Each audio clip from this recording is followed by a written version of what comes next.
A single email, a sudden pop-up, a voicemail claiming your subscription is about to renew for hundreds of dollars you never agreed to spend. It feels routine, familiar, like something you've seen before, and that's exactly why it works. Subscription renewal scams are exploding across the country, especially among seniors who rely on technology but don't always trust it.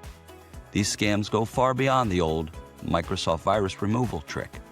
Today, scammers impersonate streaming services, antivirus companies, shopping memberships, even cloud storage providers. They create urgency, they create fear, and they create just enough confusion to make a senior think, maybe I did sign up for that. But today, we're pulling the curtain back on the fake assist, scammers pretending to help you renew, all while setting you up for a turnover of your money. We'll discuss how these scams work, who they target, and the simple steps that stop them cold. Welcome to Fraud on the Front Porch, and the truth about fraud starts now. Hello, folks, and thanks for joining, listening, or watching.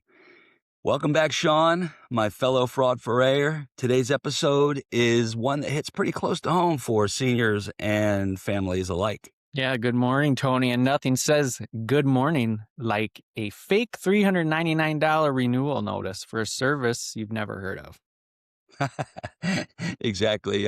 Today we're talking about subscription renewal scams, what they are, how they work, and why they're becoming one of the most common frauds targeting older adults. Yep, we'll break down the psychology behind the urgency and the fear, the types of subscription scammers love to impersonate, and the steps seniors should take the moment one of those suspicious renewals shows up. Awesome. We're going to share some real stories as well, including a dramatic one later in the show. We'll also talk about a successful intervention, one that saved a senior thousands of dollars. Yeah, and we'll also talk about how families can support seniors, how to verify legitimacy of the messages you are receiving, and what to do if you believe you've been targeted. Excellent. Thanks, Sean. All right, let's go ahead and get started. Let's start with some numbers that should make everyone sit up straight. Yep. According to the FTC, so the Federal Trade Commission reports seniors lose over $300 million a year, Tony, to tech support and subscription renewal scams. $3 million. The average loss, I'm still going here. The average loss of somebody over 65 is more than $500 per scam. And that number is nearly double of younger adults. Nuts. Here's a crazy one. 1 in 4 seniors who encounter one of these renewal scams that we're going to go over actually engages with it. 1 in 4. Even if they don't ultimately pay a scammer a fee or a fake renewal notice, they still engage with it. And 70% of those renewal scams originate overseas, making it very, very hard to trace the source and shut them down. Yeah. One more stat for you, Tony. This one is the worst one. It's estimated that only 14% of victims ever report that they've been scammed. Yeah, which means the numbers are way, way higher. Yeah. I'd say probably closer to 50%. And, as you were sharing those, I was thinking to myself, how many people can afford to lose $500 a clip? Right. Not many. Not Crazy. many. Wow. Not many. And not reporting it makes it all the more difficult to shut these things down. Yeah. Sean, that's a good start. Let's get into some examples, maybe somewhere where we've seen some actual scams that have been perpetrated on seniors themselves. Yeah, let's cover some of these quick hitters here. I mean, one of them that's very common is a phantom Prime renewal. So a senior will receive an email claiming, hey, your Amazon Prime was renewed or needs to renew. And if you don't do it now, there's always an urgency. If you don't do it now, you're going to lose everything you've purchased and everything you've got stored in your Amazon account. And let's renew now. And the case we looked up, it was a $799 scam. So Yeah. as of the time we're recording this, Amazon Prime's yearly fee does not cost anywhere near that much. So number one, that's a big red flag that you've been scammed. The good news in this case is, after the senior paid it, their daughter noticed the email address was fraudulent, was a .co instead of a .com. They contacted the bank. The bank reversed the charge, and the scam was traced to an overseas call center designed just to perpetrate this fraud. Yeah, I do hear at times that fraud recovery individually with companies is pretty good, but if companies get scammed, they're kind of out of luck. Yep. Um, Yep. One I've got is a antivirus auto renew trap. Now we all know tools like Norton, Guardia, and others can be really good for antivirus Yep. Yep. activities. But sometimes you get renewal scams, renewal emails. I got one the other day. Actually, got one this morning. It was like a 350 My gosh. renewal subscription. They can target you. If you contact them, they'll ask for remote access. They'll get in and they'll start messing with everything on your computer. In this case, the senior's grandson saw that the origination of the message was a browser window and not actually Yep. software itself. Yep. What it ultimately led to was the computer needing to be cleaned, the credit card replaced, but I didn't find anything about the $350 being recovered. So that That's a tough individual was one. out That's 300 a tough bucks. one. And Tony, I've been in IT for over 25 years, and I can't tell you how many times I've been on the receiving end of a phone call if somebody panicked when this is happening. So a lot of the times this, like you said, it will pop up in a web browser, and some of these scammers run a script. So the web browser takes your whole screen, and then they remove the ability for you to X out of it. You can't even close out of it because they've made the web browser window full screen. Yeah, And then somebody in a robot voice is shouting at you to, your computer has been compromised. Renew your I antivirus get right now. And it just repeats over and over, pay this money or to get your computer back. And people will call an IT service desk panicking when this happens. And you can see why. It's alarming. It's scary. shocking. Yeah. I mean, I hope that didn't happen to you on yours, but that, there's a whole voice and a way to make you panic built into those. And sometimes, Tony, it's nothing you clicked on. It comes through an ad while you're just surfing the web, and somehow they get these software and these scripts into the ads that are just served up on websites you're browsing, and it just takes over. And again, Yeah, really shocking, sometimes very hard to get out of. Sometimes it's just rebooting the computer and it goes away, but it's hard to do that when something is dominating your entire screen. So especially that, when everything's flashing. Everything flashing starts and yelling at flashing. you. That's scary. Yep. That's scary. I've Yep. I've shut down my computer in the past, Sometimes that's the when pure. things start flashing, and it Yep. can happen anywhere, anytime. And you're No, not well, doing I anything wrong. It just happens. Yep. Very true. yeah. I've got another story, quick one, Tony. A senior fell for a Netflix renewal text scam. So came Mm. through a text message. Said your Netflix is overdue. Your Netflix is due for renewal, and they paid what they thought was their annual fee to Netflix, which in this case was $120. Paid it, and then a little while later, they got their true invoice from the actual Netflix service and thought, what happened? Boy. I thought I just paid and renewed this. They called Netflix directly, found out the initial one was a scam. They did report the scam. They did get the number blocked. They got the scammer reported to their cell phone carrier. But again, no mention whether they got their initial $120 back. But yeah, right through a text message. Yeah, and it doesn't even have to happen with it doesn't have to happen necessarily with services you think are being provided. Another story I have about cloud storage. It's something so many of us are doing now with our pictures and videos and other things that we're doing. We're subscribing to these cloud storage applications. Google has one. Yep. Apple has the iCloud. Microsoft has their OneDrive.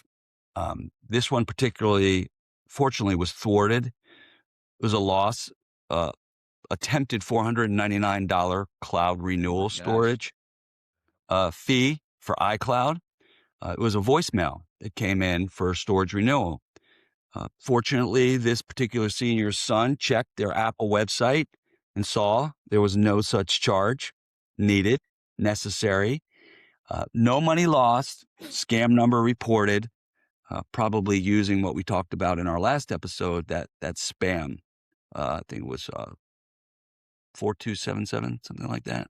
I'll have to look the number up. But yeah, dial spam on your cell phone and you can report any particular scam-related text. You can forward it to that spam number. All right. Cool. Wait. This one happened to me, Tony. That's happened to me before.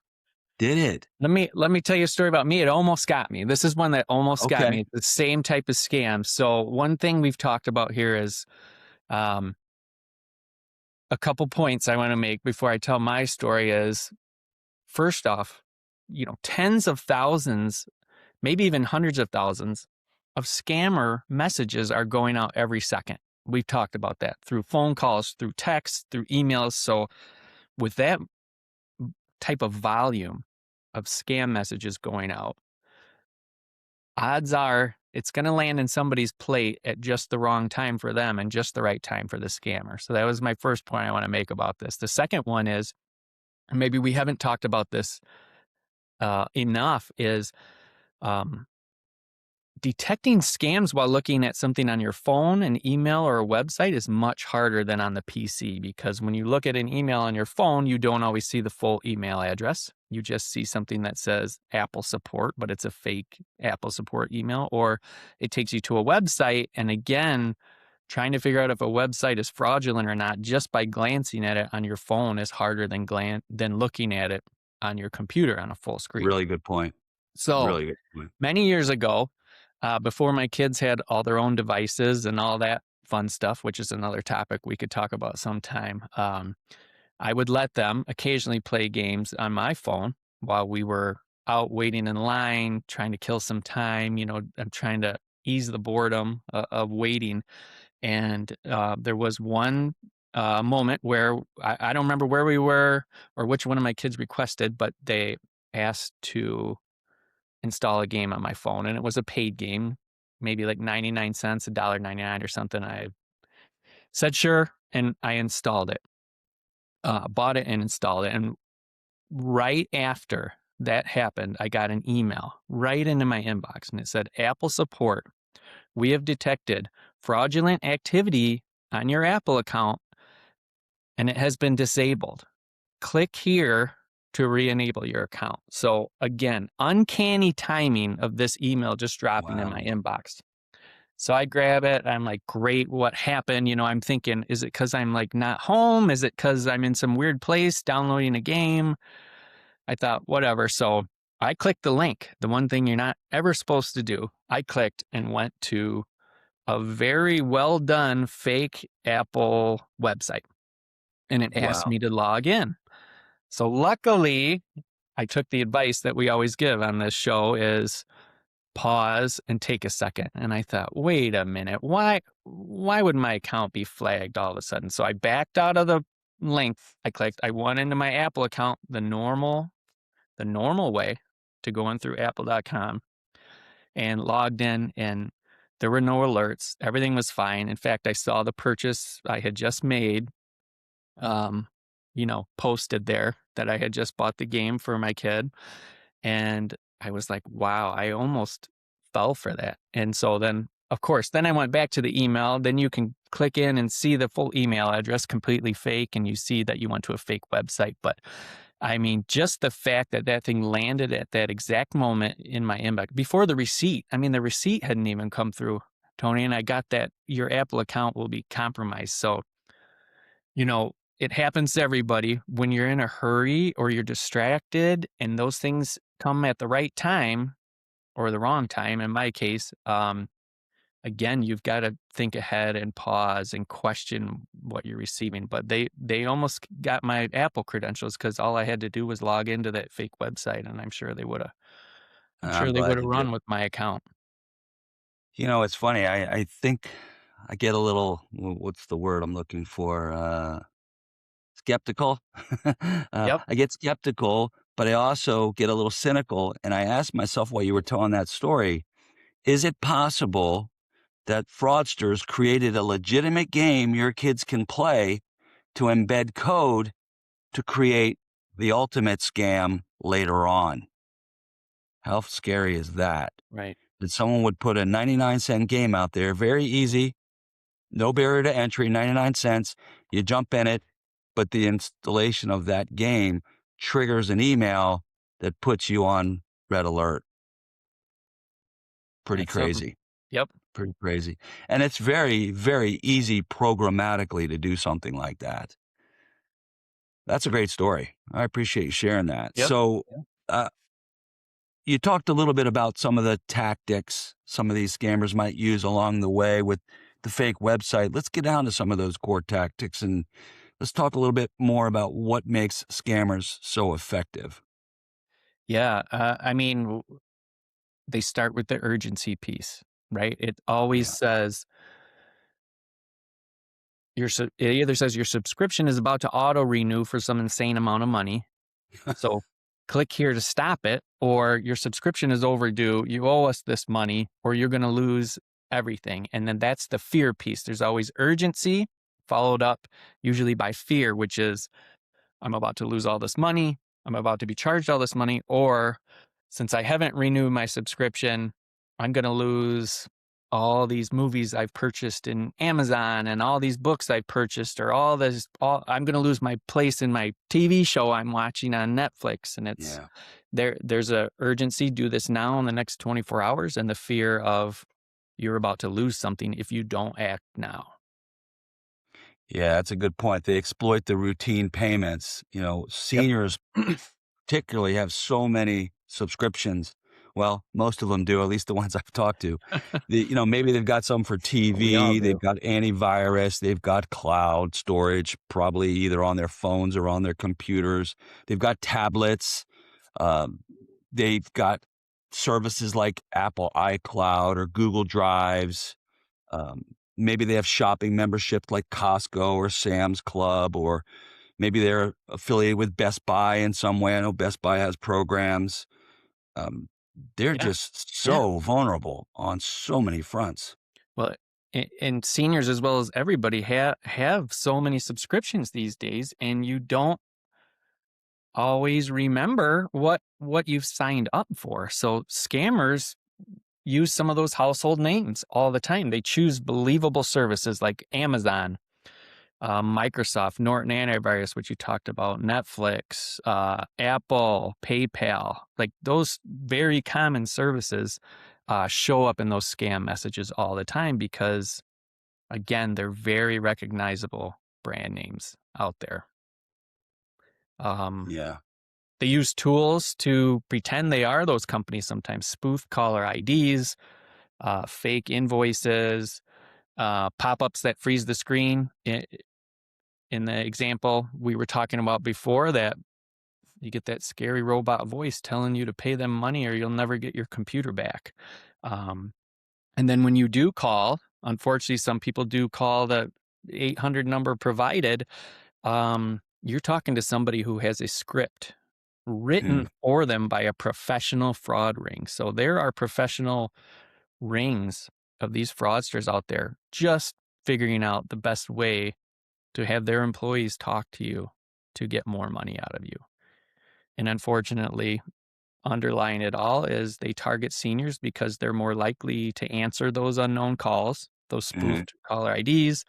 Um, Yep. they tend to trust official sounding language, like your renewal is overdue and pay us now. And of course, when you're alarmed and confused and you just want to resolve the issue quickly. And so those factors all weigh into tactics that these scammers and these fraudsters use.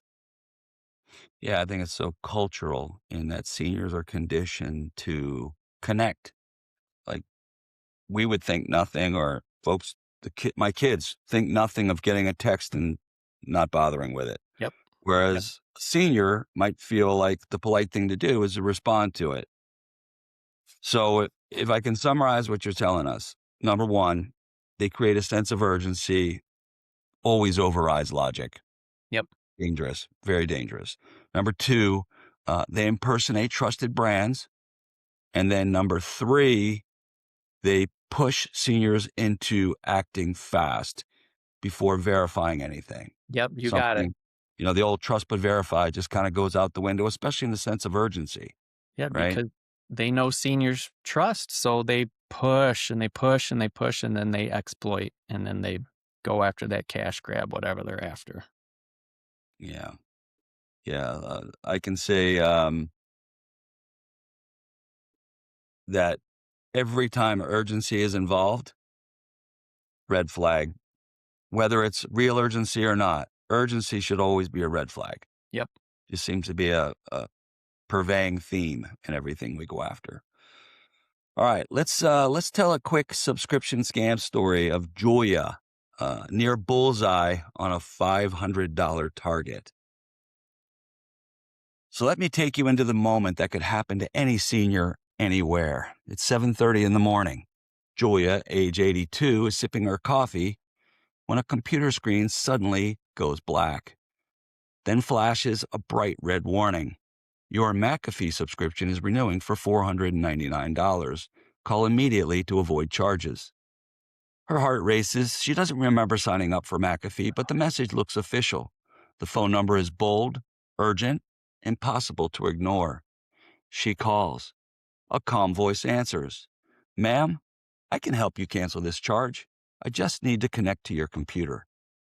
Julia hesitates, but only for a moment. She wants the problem gone, and within minutes, the scammer has full access. He moves fast, opening windows she doesn't understand, telling her she's been hacked, telling her she needs to verify her identity by logging into her bank. She almost does, but then a knock at the door. Her neighbor, Tom, dropping off a package delivered to the wrong house. He sees her screen, he hears her voice, and he knows instantly, Julia, hang up. That's a scam. She freezes. The scammer shouts through the phone, Ma'am, don't listen to him. You're in danger. But she hangs up. Tom disconnects the computer from the internet. They call her bank. They change her passwords. Julia loses nothing, but she could have lost everything. Wow. Yeah, Wow. Sean, the more we get into the legitimacy of these scams, it just screams to the forefront of every interaction that seniors have with technology, people, and really the routines they follow in their days. Um, let's talk a little bit about how seniors can verify the legitimacy of scams and all these types of scams. Some of them look so real, some so believable. I find myself sometimes getting these Yep. emails, and sometimes Yeah. I'm not even sure what the first move is. Sometimes I think I should just delete it and move on. But in the back of my mind, I'm so worried that getting rid of the email or getting rid of that is something I may have to go back later and say, oh boy, that was legit. How am I going to find it? Yeah. And that's a great example you just gave of another tactic. We'll talk about in a little bit, but especially when you see people impersonating Microsoft, you see Yeah. people impersonating antivirus companies. They want that remote access to your computer, and you never can let them in. That's just damage waiting to happen because they can get into everything your PC can access. Mm. Okay, let's talk about how we can verify legitimacy here, Tony. Um, the first steps to take the immediate first three steps are pause. Again, don't click, don't call, don't even respond. Check your actual account. So, like in my example with my game purchase on my phone, I exited out. I logged in directly into my Apple account, not through the link they provided to verify that my account was fine. And then if you've been sent a phone number to contact, you can actually Google that phone number, Tony. Look it up online to see if it's an actual phone number, or chances are, if it's been used in a scam in the past, that's the result you'll see in Google. It'll say, do I've not done ever that. call this number. Yep. It Yeah. works like a champ. Yes. So pause, check your actual account, and search up the number if they provide it, and see if it's a scammer number or website. Some other tools you can use in there are Better Business Bureau, BBB. The FTC has a scam alert site. AARP has a fraud watch network, which is really, really valuable. And then if you have given any personal information, banking information, contact your bank directly. They've got a fraud department that is ready and willing to help and take action for things like this. Again, when you're verifying websites, go directly to the company site, check your billing history, check your official renewal notices. So if you're getting a renewal notice through a text message and you're not sure if it was accurate, if you log into your Netflix account, your Amazon account, it's going to tell you when your bill is due. And then always look at the email address and the from address from an email you get, because we could do a those whole get episode spoofed. on email addresses alone. Yes, they get spoofed very, very easily. Real companies do not send you a bill from a Gmail address or a Yahoo address. Just avoid that. Yeah, that's a really good point. Let's keep going here to how to avoid some of this and how to actually recognize when it's a scam. Never, never, never let anybody have remote access to your PC, ever. No company, legitimate company, ever wants remote access to your PC to help you with anything, to see how you log into the bank, to walk you through anything. That's not something you should ever allow. I've heard, like, what if you initiate the call? Like, what if I call the service company myself? Like, it's a known service company. Would I be willing to do it then? I don't think so. I would never let anybody. You can if you are actually running some type of routine to fix something on your PC, they can walk you through it over the phone. They can talk you through it. You don't need to Without let remote somebody into access. your PC. You do not need to grant remote access to anyone. Another thing is, scammers and fraudsters love to get paid in gift cards, Tony. They want Apple gift card. They want I don't even know, Visa gift cards. They want gift cards. Do you know why that is? I would imagine because they're untraceable. Untraceable, and you can't get that back. So if you are scammed out of $30 and I bought a $30 iTunes gift card and scratched off the back and gave it to the scammer, they now own that gift card because they have all the information. They can go spend the money online. And they're going to use it before you do. If you reverse charges with your bank or your credit card to try to claw that money back, they can't ever get that money back from that gift card. Oh, it's already gone. So a scammer with a gift card has a non-refundable theft, for lack of a better word, so that you cannot ever get the money back from those gift cards. So if you get asked to pay a bill with a gift card, a Visa gift card, an iTunes gift card, a Amazon gift card, whatever, that is 100% a scam. That is the best way you could recognize that. So never, ever pay anything in a gift card format. Got it. Also, never trust random pop-ups you might see on your computer. Again, with like the full screen robot shouting, pay your bill, pay antivirus. Your computer is going to be deleted in 2 hours. Never trust any of those pop-ups. And again, The ransomware scam. just reboot. Yep. And of course, and we say this all the time, never call or click the phone numbers that you're given in emails or texts. Never go to the websites you're given in the emails or texts. Just go directly to the vendor's website. Okay. And then I want to cover really quickly long-term protection. Okay. One thing you can do is use a password manager. And if you don't know what that is to store all of your website passwords into one piece of software that only you have access to. That Okay. way is really helpful because if you want to have different complex passwords for each website, each service you log into, so you want different passwords for your bank, you want a different password for Amazon and Netflix, you want all these different passwords for everything, because if one gets stolen in a breach, they don't have all of your passwords. Also, if they're complex, it's actually harder to read them off to somebody over the phone. So if you do let a scammer into your PC and you're talking to them on the phone, they say, well, how do I log into your bank? And you have to read your banking password to them. It's a lot harder to do that over the phone. So maybe that helps people think about, why am I passing this information along? I love it. Um, Another piece is something we've talked about, which is called multi-factor authentication or two-factor authentication.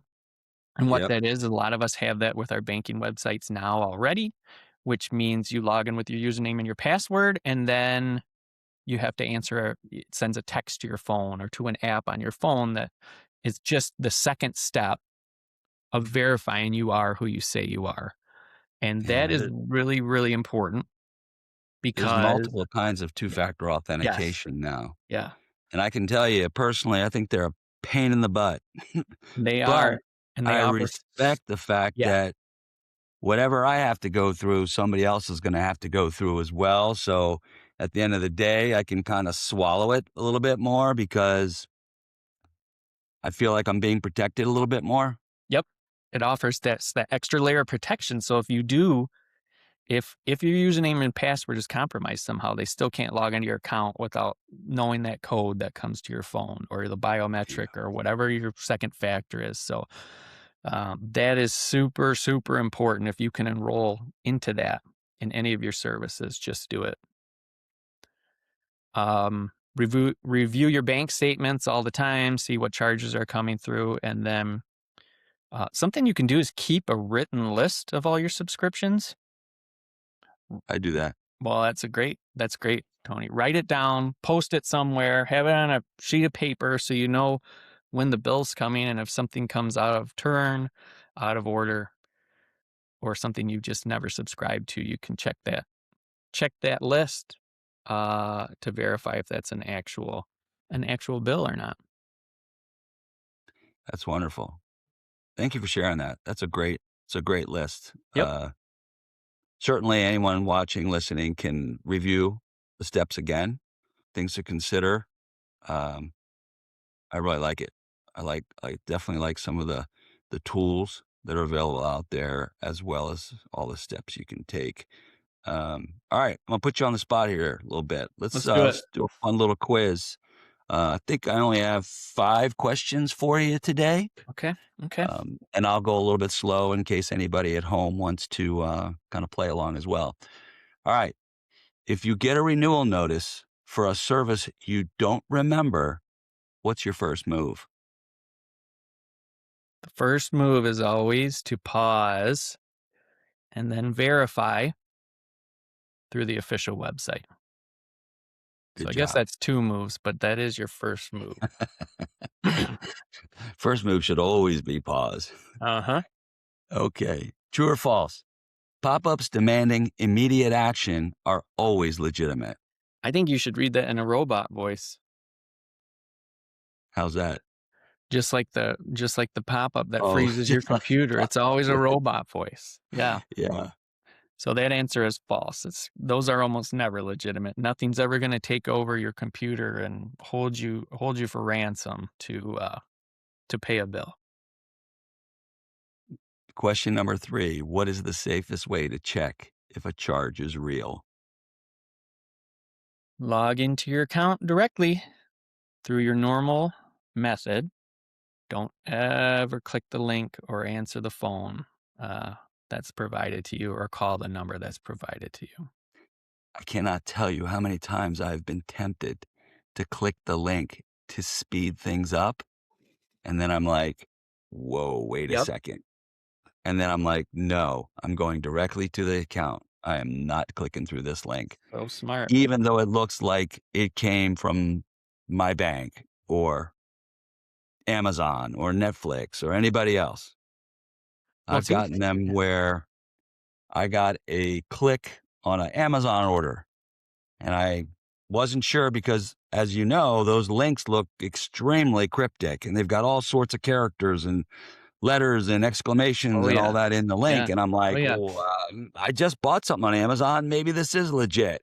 And I'm like, no, I go log in on my computer to Amazon. I'll go to returns and orders. Once you're logged in, it's very simple to get there. And boom, I go up there and I see, oh, there is a problem with my order. There's a message from the seller. And I'm like, whew, I feel good. Now, it might have been a legitimate link or, yeah, it might have been a legitimate link on my phone, but I feel 100 times better knowing I Yeah. did it the way that I did it as opposed to clicking the link. Taking that extra 2 minutes is going to save you so much heartache down the road if And the money. original link and money, heartache and money if that link was from a scammer. All right, you just gave us this one. This is probably a gimme. What's the number one payment method scammers request? I mean, it's if you get asked for a gift card, you know it's a scam. They always Yeah. want gift cards. That isn't all they request, though. I mean, they want your credit card number, they want your debit card number, they want your banking checking account number and routing information. I mean, they want all of it. So it's you can't say it's not a scam if they don't ask for a gift card, but the gift cards are number one. Here's a good rule of thumb I just thought of. The only time you should be buying a gift card is when you're giving a gift. I How like it. novel is that? Yep. Like Very Christmas. true. Okay. And last question. What's the best long-term protection strategy?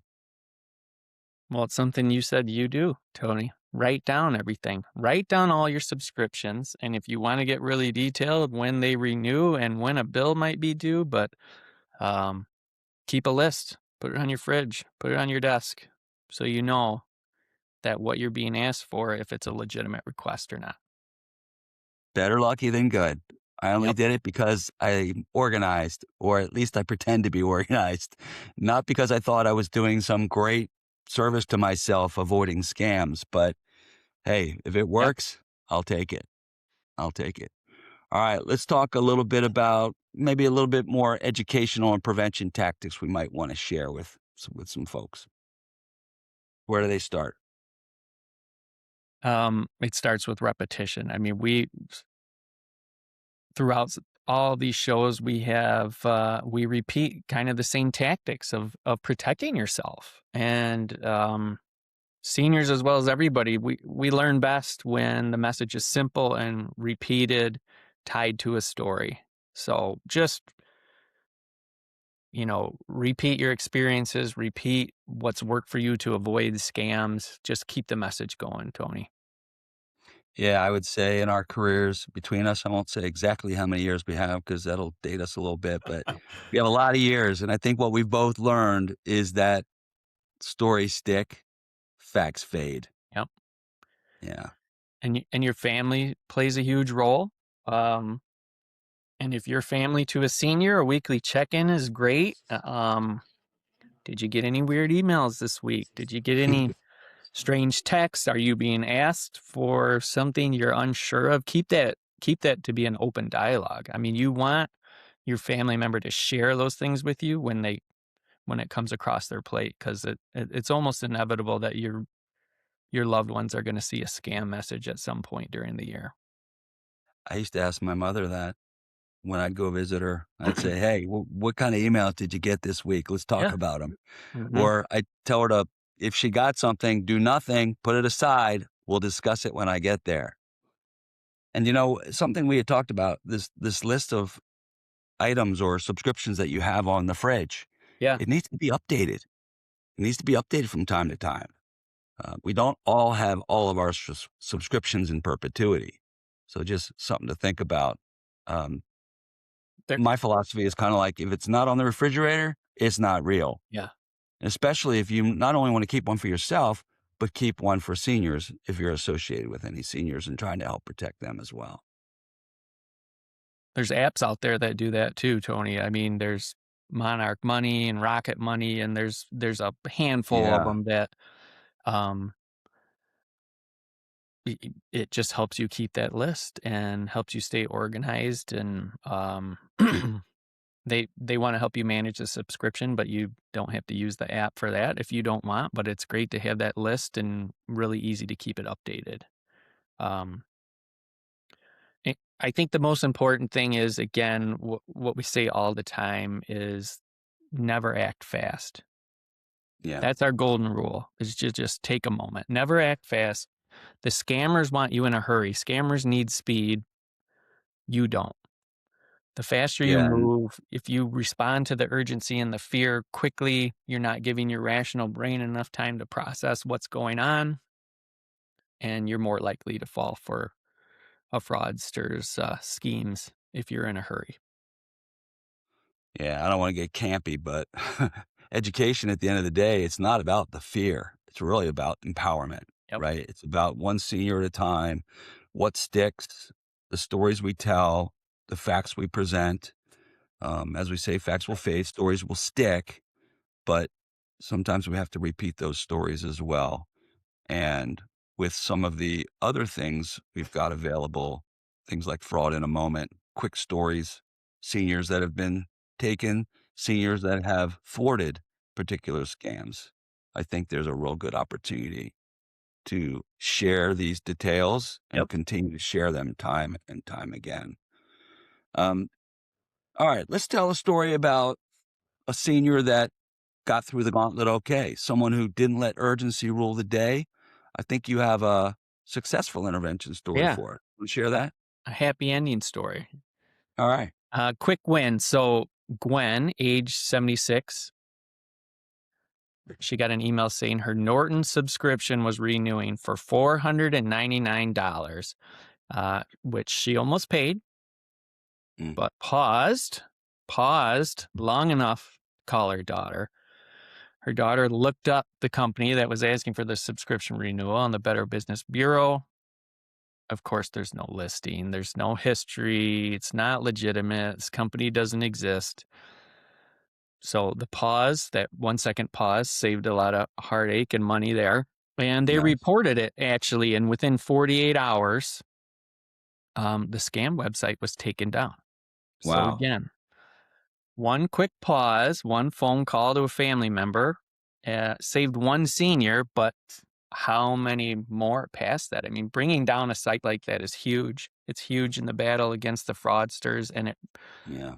if you're one of the 10,000 people that receives the email at the same time as Gwen, now that website's gone. Even if you fall for the scam and respond to it, the website's not there to steal your money. So that's a great story of how you can act and actually save people who are involved, who the fraudsters are targeting at the same time as you. Well, that's good. I'm glad Gwen got through that okay, but unfortunately, there are still victims out there. So if you're not Gwen and you paid, what are your immediate steps? Immediate steps are call your bank. You've got to alert them right away that fraudulent activities happen. There may be somebody trying to get access to your money. Call your bank immediately. If you provided a debit card number or credit card number, you've got to freeze that card Okay. right away. Freeze it, freeze it, freeze it. And if you logged into anything, change those passwords as well, Tony. So if you fall for something, you've just got to take quick action. I know it's embarrassing. It can feel a little shameful, but trust me, banks deal with this all the time and they All want the time. to help you. They want to stop the scammers as much or even more so than you. All the So time. I've don't talked to my don't bank about it. yeah, Yeah. don't feel embarrassed. Call and contact and protect yourself right away. My bank has told me about times they have begged people not to engage in activities, and they Yes. still do it Yep. anyway. Hmm. I think we'll be talking about that in an upcoming episode. For sure. And what about if you actually, unfortunately, did give someone access? Yeah, if you've got one of those Microsoft fraudsters and they come in and said we need access to your computer and you let them in, uh, at any point in time, you can, if you realize this is a mistake and you just want to stop it. I mean, you can disconnect your computer from the internet. Just get it Mhm. off the internet and or shut your computer down. Yeah. One thing I'll add again from my long history in IT, if somebody does get into your PC with remote access, definitely turn it off right away and have it professionally cleaned. I mean, there is software that can do that and clean up after, but you don't know what that fraudster left behind. You don't know if they've left behind Hmm. any kind of virus or Yeah. malware. You don't know if they've left behind another remote access tool so they can get back in later. So you just want somebody who works in the industry just to take a look at that and clean it up. Yeah. That's a Um, really good idea. and again, if they've already been in and you've got them out, change all your passwords later. I mean, you don't know what they've seen and what they had access to. Um, if you don't have an enterprise grade antivirus, meaning a professional level antivirus software on your computer, like a Norton or a Bitdefender or something, I mean, there's so many out there. Um, you want to get one installed. And in fact, if you don't have any, you can search the internet for things like top 10 antivirus. Look through consumer reports for virus blocking software. There are free options out there that will at least give you some base level protection of your computer, especially. Yeah. That's a really good point. I think we could probably do an entire episode on just how to use the internet better, Hmm. how to do certain searches, how to find certain things you want, how to discern whether or not something is worth pursuing. Yep. Not everything that is in your face and advertised as the greatest thing in the world for whatever is. I mean, seniors already know that. But I think just in this realm of technology, there's a preponderance to believe that an ad that comes up constantly must be must be a big and powerful application because it shows up so often in everything I do, Yep. where in fact that could all be driven by marketing research. And I think it'd be better if people understood that better. Yep. I know we Yep. talked about it a little bit earlier, but reporting the fraud, you want to just run through maybe some of the things to do with regard to reporting the fraud again? Yeah, I mean, there are a handful of sites you should probably go to if you feel like you're a victim of fraud or you want to report fraud. The FTC has a report fraud website. Um, the FBI has a division of their organization called IC3, which stands for the Internet Crime Complaint Center. Oh, That is good. somewhere you can go um, right away to report. I've actually done that as an IT professional in the past when um, our company was a target of some fraud and we had some cleanup to do after the fact. And I definitely reported that to the FBI because if they get enough complaints in enough of the same area or they get enough complaints that are the same process of fraud and like the same methods, um, they will devote resources into shutting it down if they can get enough if they can gather enough evidence from the public. So just something to think about. It doesn't hurt to report a fraud to the FBI at all.